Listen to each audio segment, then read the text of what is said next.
জীবনের প্রতিটা অধ্যায়ে সমস্যা থাকবে, থাকবে দুশ্চিন্তা। এই পৃথিবীতে এমন কোনো মানুষ নেই যার জীবনে কোনো সমস্যা নেই। আমরা প্রত্যেকে আমাদের নিজস্ব লড়াইয়ে কিন্তু প্রতিনিয়ত ব্যস্ত। কিন্তু জীবনের সবচেয়ে বড় সত্য হলো এই লড়াই আমাদের আরও শক্তিশালী করে তোলে। মানুষের অন্তরে যখন নেতিবাচক প্রবণতা রয়েছে, তা জয় করার জন্য প্রতিনিয়ত নিজেকে গড়ে তুলতে হয়। জীবনের পথে হাজারো বাধা আসবেই, কিন্তু সেগুলোকে মোকাবিলা করতে হলে প্রয়োজন ইতিবাচক দৃষ্টিভঙ্গি এবং অবিচল মনোভাব। যারা হতাশার মাঝেও আশা খুঁজে পায়, যারা নিজেদের দুর্বলতাকে শক্তির পরিণত করতে জানে, তারাই জীবনের প্রতি চ্যালেঞ্জের মুখোমুখি হতে পারে।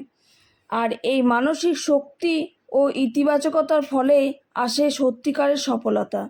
তাই যদি কখনো মনে হয় জীবন খুব কঠিন, যদি মনে হয় দুশ্চিন্তায় পাহাড় জমে উঠছে, তখন নিজেকে স্মরণ করিয়ে দিন, আমি পারবই। আমার ভিতরে শক্তি অদম্য। সফলতা কেবল তাদেরই ধরা দেয় যারা সাহস নিয়ে সব কিছু মোকাবিলা করতে প্রস্তুত। আজ লড়াই করুন, কাল জয়ের গল্প লিখুন। বাঁচুন বিশ্বাস নিয়ে, এগিয়ে চলুন সাহস নিয়ে।